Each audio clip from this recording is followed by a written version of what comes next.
Real estate development for beginners, how to get started in real estate development in 2026. How you guys doing? I'm Sam, also known as the Pro Design Builder. I'm the best in the business, and it's not even close for sure. I try to bring some of the best down to earth knowledge to any and everybody that I encounter that wants to take on this pursuit. And one of the ways that we do that is in our Facebook group. So there'll be a link in the description. Make sure you link back to our Facebook group where we are coaching first time investors, agents, contractors on how to level up their game and get into real estate development. So I'm very excited to bring this training to you where we're going to dive deep into real estate development and how to get started uh, early on in your journey, right? So let's talk about it, right? So let's first break down what is real estate development. So if you take a piece of land and you transform it into its highest best use, that's a real estate developer, right? So whether you add value, whether it's a spec home, whether it's a ADU, whether it's a duplex, triplex, fourplex, those are some of the things that add value to that particular parcel that makes you a real estate developer. So there's three stages of development. So let's kind of break this down, right? So which is first one is finding opportunity, which is land and underused property and converting that into more usable, valuable space, right? Sometimes that's just getting the entitlements or approval for that conversion. And then the other one is get it approved from zoning and permitting, right? Which is very important. And then also build or partner on a construction site and the exit to execute on this particular vision. And that's the three stages in a nutshell. Now, can the projects become more complicated? Absolutely. But if you understand the process attached to it, then you understand how to make that conversion a lot faster, right? So you don't have to build it with your own hands to be the developer. You don't have to be the contractor. Like for instance, for me, my background has always been as the uh, as the design builder, right?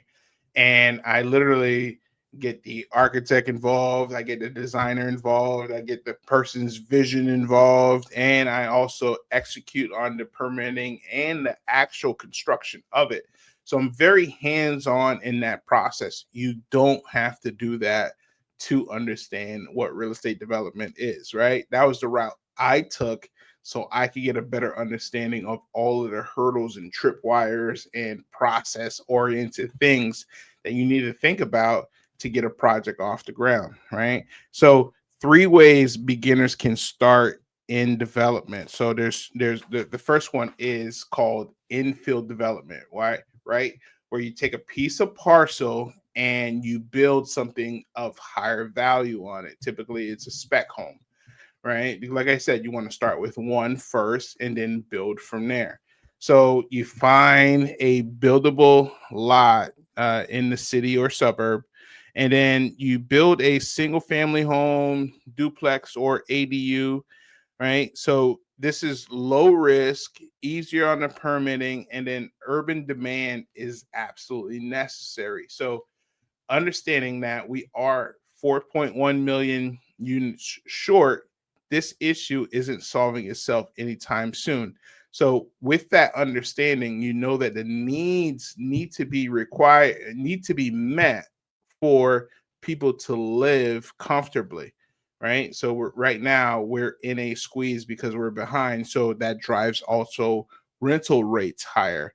So the second stage is flip the land, right? So what does this look like? So let's review on what flipping land looks like.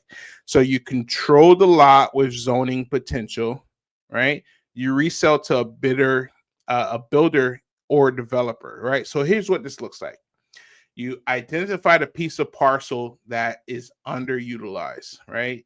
You get it under contract with the terms that you need to get approval for highest and best use of that particular parcel to be utilized at before you're ready to go with the sale, right? So then what happens is that's when you get your other attorneys involved and getting the approvals and the entitlements to change the parcel into a highest and best use. And then once that is changed, and now they said, hey, listen, instead of a single family on this 3 acre lot, you can build 16 units on this 3 acres. Do you think that became more valuable? The answer is yes. And then now you could turn that to the builder or the developer that actually has the cash and the resources to actually get that project done. And then now you make your spread into it. So let me give you an example. So let's say you bought a piece of parcel for or you got it under contract because you don't need to buy it and close on it yet for let's say 50 grand, right? So you get it under contract for 50 grand with the assumptions and understanding that you need to get city approval to turn it into a multi-unit uh, project, right? So then now you get all of the ducks in a row to get that turned into a multi-unit project. The city approves it. They give you the entitlements for that particular parcel, and then now you could turn around and sell that piece of parcel to a developer or a builder for 100 grand, right? And then now you make your spread. You make your 50 spread. Obviously, you have some people you have to pay in between there, but that's kind of how it's done, right? Increase the value of that particular parcel, and then now you're in the game as a developer as well. So, the third way to get in the game as a developer is to JV with builders or investors, right? You remember I said if you're missing certain pieces, whether it's experience, whether it's the GC license, whether it's the cash, right? Find a partner that fills the gap that you don't have, right? So joint venturing with a builder that may be able to shoulder some of that load when it comes to costs and keeping costs down may be a victory for you that allows you to get into the game without the massive expense, right? So what does this look like? Let's break this down, right?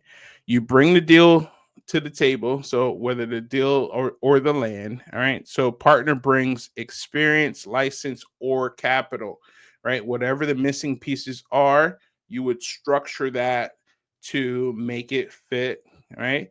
And then this is ideal for beginners who are good at finding deals but are not good at securing the financing or securing licensing and getting the project off the ground, right? So you might have to put three pieces together to get this project off the ground, right? You're the piece that finds the deal, and then you need to get the capital part, and then now you need to get the execution part as a partner, and then you structure the deal in a way that everybody wins, right? So everybody wants to win, and it's your job to make sure that everybody does win on this particular project. So let's talk about tools that you might need to get started, right?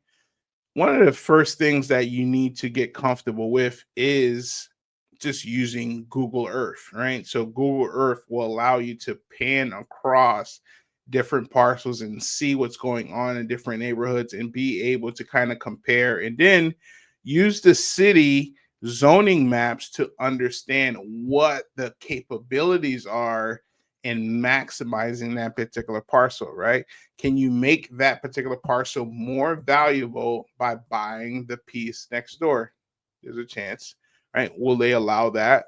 There's a chance that you need to find that out, right? So these are the types of things that you need to know. So local planning department equals your best friend, right? So understanding the local planning department, what they're looking for, what you think that they're going to accept or not accept, and not bouncing around with different municipalities is going to be very important in setting up your anchor community, right? You want to be doing more projects in one particular area. And then now they know you, now they have a relationship with you, now they understand the type of projects you want to push, And now you can move projects forward a lot faster because you have the relationship aspect attached to that. So here are some first steps that you could do to take advantage of getting the ball rolling for yourself. All right, so choose your starting strategy. All right, I went through three strategies, which is infill, flip the land, and joint venturing. So those are the three strategies. Pick one of those. Right, how are you going to get started? So you pick one of those, you drive three neighborhoods, find three vacant or unused properties, right? So your second step is find the vacant and unused property that might fit your choice in your strategy, right? Call a zoning department and ask what is allowed here, right? They do these meetings for free, right?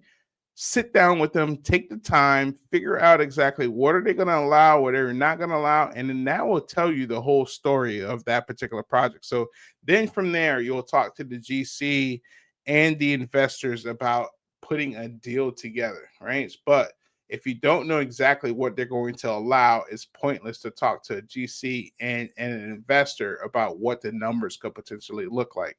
All right. And then lastly, step number 5, analyze the potential project and make a plan. All right. So that's when your performer would go into place, and that's where you would sign that particular project and kind of nail that down to, grow it into a future new building. Right. So, like always, I want to make sure that you hit the like and subscribe button if you like the content that we're pushing out.